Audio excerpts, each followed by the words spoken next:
On Para Bellum, Testament roar back with a record that is vital and exciting, and it continues the exploration of sound beyond the confines of thrash, but also proves that they are still one of the greatest thrash metal bands of all time.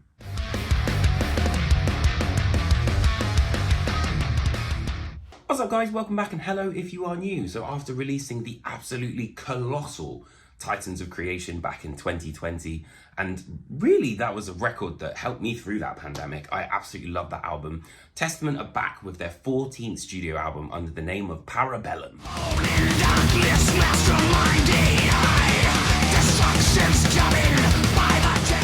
So if you're not familiar with Testament, they are honestly, I think, one of the most legendary bands in thrash metal ever.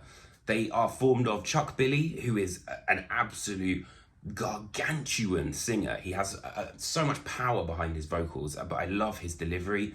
And then we've got Eric Peterson on guitar, as well as Alex Skolnick, who has literally some of my favorite leads in metal ever, Steve DiGiorgio on bass, and now we welcome Chris Dovas on drums, which personally I think adds a really different flavor to what Testament has been in the past. And really opens some new doors for the band, but more on that later. Para Bellum as a record explores the idea of prepare for war. That's literally what it means in Latin. It's an interesting canvas to be painting with because it allows for so many different ideas to be explored, not necessarily all on the sort of assault kind of front, but they explore the ideas of technology, mortality, and morality as well. Definitely check out my interview with Chuck if you want to kind of learn a little bit more about the themes and concepts of this record, because I think they're really interesting. Para Bellum as a record for me really lends itself to being incredibly cinematic. You've got sort of, little sound effects like High Noon, where there's sort of like a gun cocking, and then you've got these voices which are on For the Love of Pain.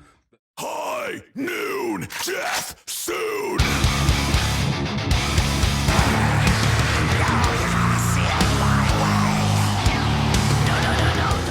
But for me, it's meant to be, I think that has a real sort of set piece moment in terms of the cinematic element. It opens with this acoustic section and then strings are kind of introduced. And then we get to this sort of Guns N' Roses style November Rain guitar solo midway through, which I thought was really, really cool.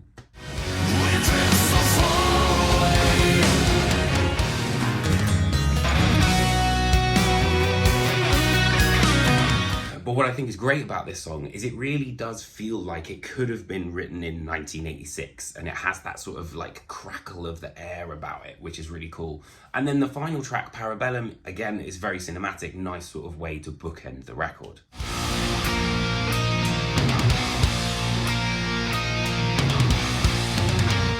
But one of the strengths, I think, of Para Bellum is that there's so many different genres on here that have been testamentified, if you know what I mean. There's a hefty helping of black metal, I think, especially on Infanticide AI and also For the Love of Pain, which one person commented actually saying it reminded them of Cradle of Filth. And ever since then, I can't stop sort of thinking about it.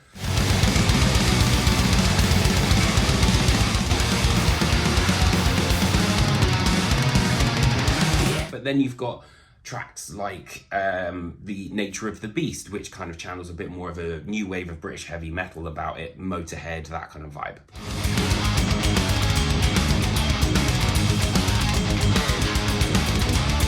But there's moments of like death metal, I think, on High Noon, which reminded me almost kind of a little bit of like the Black Dahlia Murder, what you might expect from that, as well as Witch Hunt.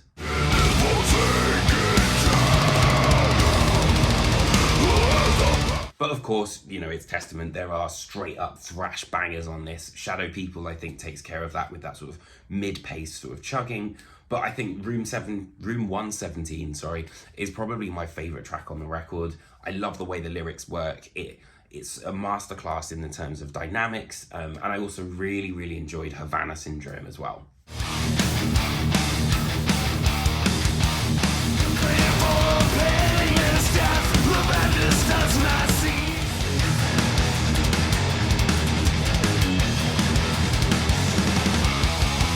But I think one of the key things about this record that makes it interesting and keeps you engaged throughout is the sequencing. They come straight out of the gate with two absolute rippers, then things kind of go a little bit more mid-paced. Then we get Meant to Be, which is a really big sort of ballad.